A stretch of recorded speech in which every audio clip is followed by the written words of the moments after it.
Hello दोस्तों, एक बार फिर से स्वागत है आपका अपने यूट्यूब चैनल एंटी बियरिश में। तो दोस्तों यहाँ पर आज जो है वो है हमारा स्टॉक ऑफ द वीक, और आज हम लाए हैं स्टॉक ऑफ द वीक में एक ऐसा स्टॉक जो अच्छी परफॉर्मेंस दिखाता हुआ नज़र आ रहा है। अभी देखना यह है कि आगे जो है वो आने वाले टाइम में क्या इसकी पोजीशन हो सकती है। इन सारी चीज़ों पे आज हम नज़र डालेंगे। तो दोस्तों अगर आप चैनल पर नए हैं तो चैनल को ज़रूर सब्सक्राइब कर लें ऐसे इन्फॉर्मेटिव और नॉलेजेबल वीडियोस देखने के लिए, और बेल का आइकन ज़रूर प्रेस कर दें ताकि जब भी वीडियो रिलीज़ हो आपके पास नोटिफिकेशन आ जाए। बाकी दोस्तों शुरू करते हैं आज की वीडियो और चलते हैं चार्ट पर, देखते हैं कौन सा स्टॉक है।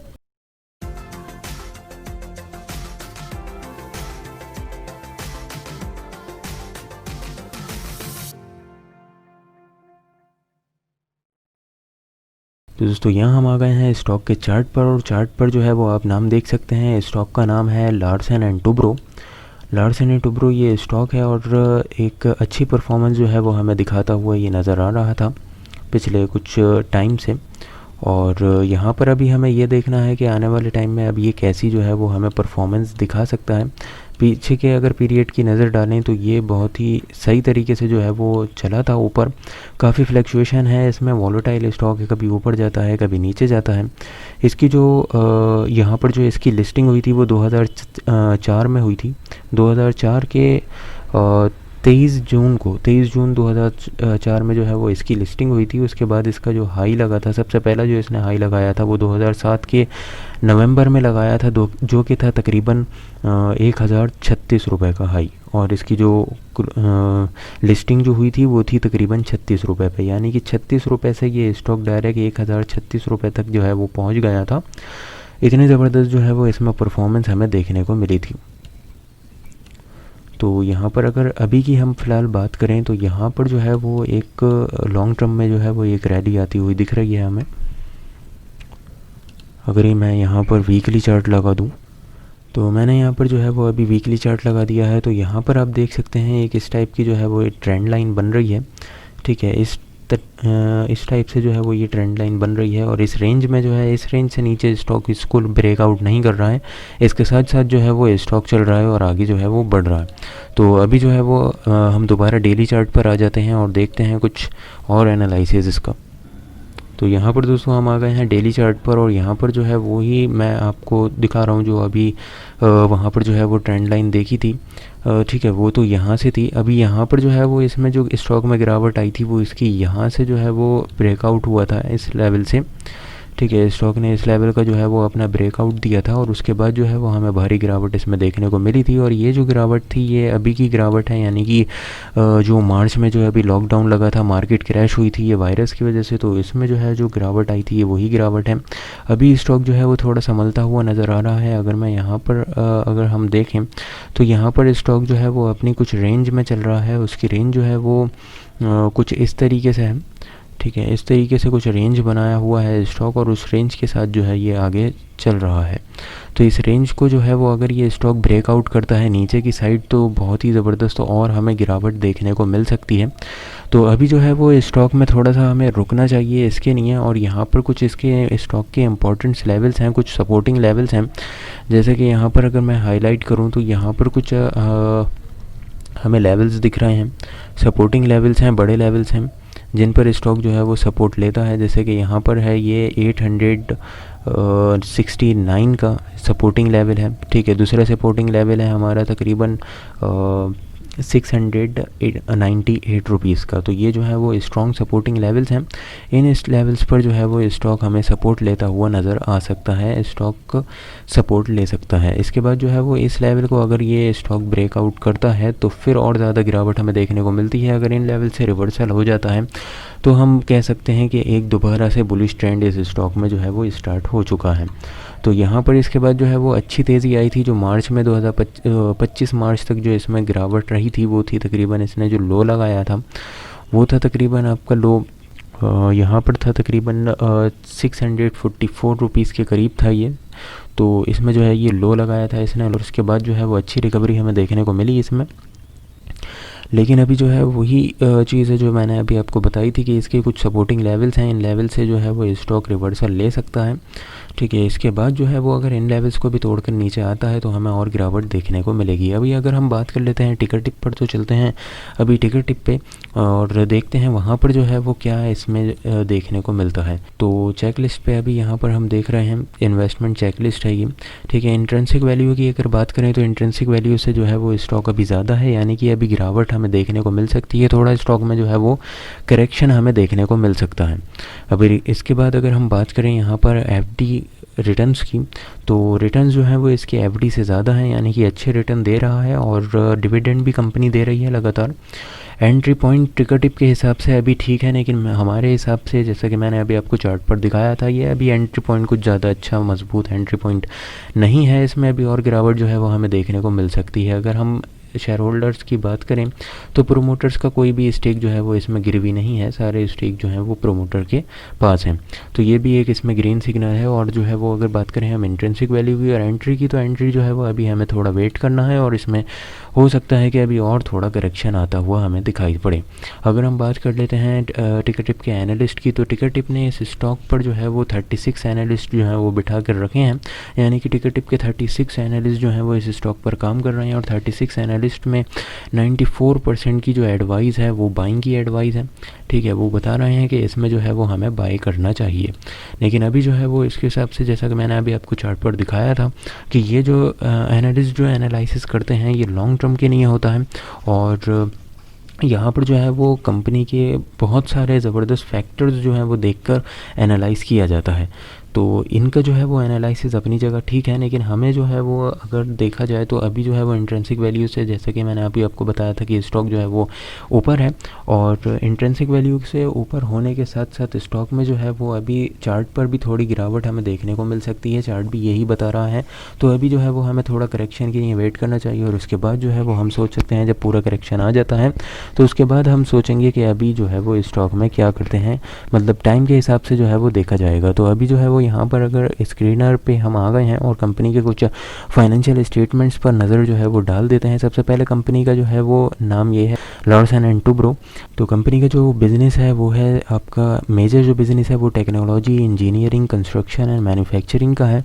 ये पावर सेक्टर, इंफ्रास्ट्रक्चर में भी हैं और प्रोसेस इंडस्ट्रीज़ एंड डिफेंस में भी हैं। ठीक है, तो ज़बरदस्त जो है वो इनका बिज़नेस है, अच्छे तरीके से जो है वो बिज़नेस चल रहा है। इनके कस्टमर जो हैं वो तकरीबन 30 कंट्रीज़ में हैं, पूरे दुनिया में 30 कंट्रीज़ में जो है वो इनका तकरीबन बिज़नेस जो है वो फैला हुआ है। अगर हम बात कर लें इनके मार्केट कैप की, तो मार्केट कैप है इनका तकरीबन 1,32,330 करोड़ रुपीज़ का इनका मार्केट कैप है, यानी कि एक अच्छी कंपनी है, मजबूत कंपनी है, बड़ी कंपनी है। और फिर यहाँ पर करंट प्राइस जो है वो, जैसा कि अभी आपने देखा था, स्टॉक का करंट प्राइस है 942.50 रुपीज़ का और स्टॉक का पी है 15.95 जो है वो इसका स्टॉक का पी रेशियो है। और डिविडेंड यील्ड की अगर हम बात करें तो डिविडेंड यील्ड जो है वो कंपनी का 1.91% है, जो कि तकरीबन ठीक है। और फेस वैल्यू जो है वो 2 है। रिटर्न ऑन इक्विटी की अगर हम बात करें यहाँ पर, तो रिटर्न ऑन इक्विटी जो है वो कंपनी की जो है वो है तकरीबन 14.58%, जो कि रिटर्न ऑन इक्विटी ठीक ठाक है, ज़्यादा कोई अच्छी रिटर्न ऑन इक्विटी जो है वो हम इसको नहीं कह सकते। अब अगर चले जाते हैं हम यहाँ पर प्रॉफिट एंड लॉस स्टेटमेंट पर, तो ये प्रॉफिट एंड लॉस स्टेटमेंट जो है वो ईयर ऑन ईयर बेसिस पर है और यहाँ पर जो भी वैल्यूज़ दी हुई हैं ये करोड़ में हैं। ठीक है, तो यहाँ पर जो है वो अगर हम बात करते हैं अभी सेल्स की, तो सेल्स में जो है वो यहाँ पर हम देख लेते हैं 2009 में जो इनकी सेल्स थी, तो सेल्स 2009 में थी इनकी 40,332 करोड़ की इनकी सेल्स थी, जो कि ईयर ऑन ईयर जो है वो बेहतरीन तरीके से ग्रोथ कर रही थी। ठीक है, ईयर ऑन ईयर इन्होंने बेहतरीन तरीके से जो ग्रोथ करी है, तो इनकी जो ग्रोथ है वो है, अगर हम एवरेज की बात कर लें तो तकरीबन 5 से 10 हज़ार करोड़ की जो है वो इनकी ग्रोथ है हर साल की। तो यहाँ पर जो है वो ईयर ऑन ईयर बेसिस पर एक ज़बरदस्त जो है वो ग्रोथ इसमें देखने को मिली है। अभी भी कोई गिरावट नहीं है, लेकिन हाँ अगर पिछली बार से कंपैरिजन करें, यानी कि फाइनेंशियल ईयर 2020 से अगर कंपेयर करें इसके, तो इनकी जो पूरी सेल्स थी वो थी तकरीबन इनकी 1,45,452 करोड़ की इनकी जो थी वो सेल्स थी। और अभी की अगर हम बात करें, यानी कि फाइनेंशियल ईयर 2021 की, तो यहाँ पर जो है वो अभी इसके हिसाब से, पिछले साल के हिसाब से जो है वो सेल्स थोड़ी हमें कम होती हुई दिखी है, कम जो है वो यहाँ पर दिखाई जा रही है। लेकिन अभी जो है वो जैसे कि आपको पता है फाइनेंशियल ईयर 2021 जो है वो अभी पूरा कंप्लीट नहीं हुआ है, अभी ये चल रहा है। और आगे जो है वो जैसे जैसे क्वार्टर जो है वो बढ़ते जाएंगे, इसके बाद जो है इनकी सेल्स में और हो सकता है कि रिकवरी आए और पिछली बार से ज़्यादा जो है इस बार भी सेल हमें देखने को मिले।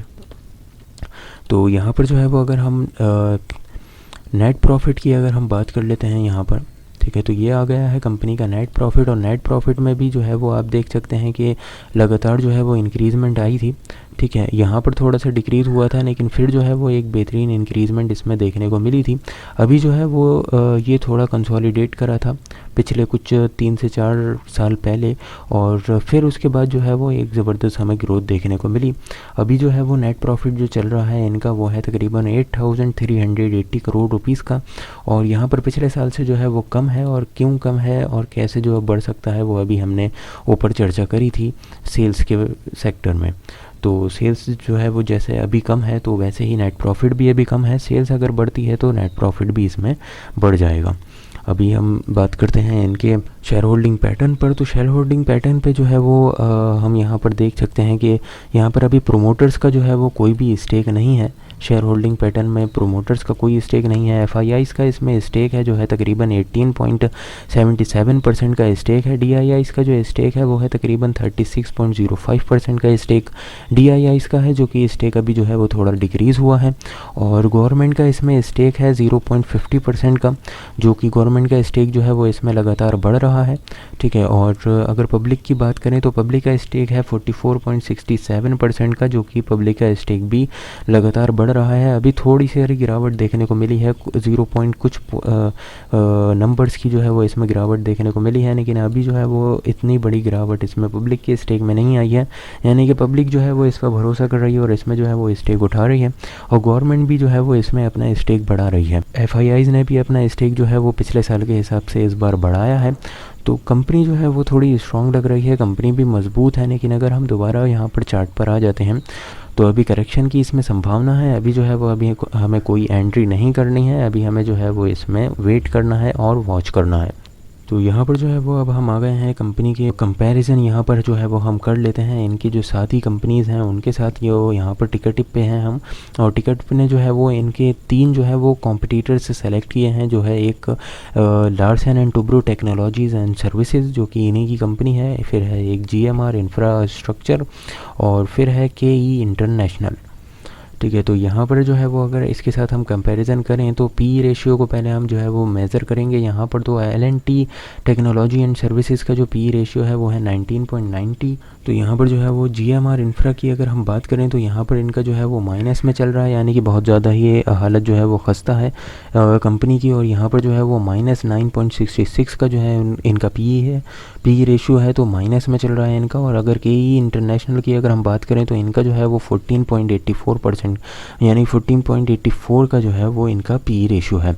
तो इसके हिसाब से जो है वो लार्सन एंड टुब्रो का पी रेशियो जो है वो ठीक ठाक है, यानी कि अपनी जगह पर है, कोई इतनी ज़्यादा कॉस्टली जो है वो कंपनी नहीं है। अगर हम जीएमआर इंफ्रास्ट्रक्चर को जो है वो हटा दें, तो अगर हम सिर्फ इन दोनों कंपनी से अगर कंपैरिजन करें तो लार्सन एंड टुब्रो का जो है वो पी रेशियो के हिसाब से बहुत ज़्यादा नीचे है, मतलब तो इन कंपनीज से जो है वो नीचे है, क्योंकि इनका जो है वो 14 चल रहा है, ठीक है, और इनका जो है वो 19 चल रहा है। तो इनका जो है वो 13 चल रहा है लार्सन एंड टुब्रो का, तो 13.85 का।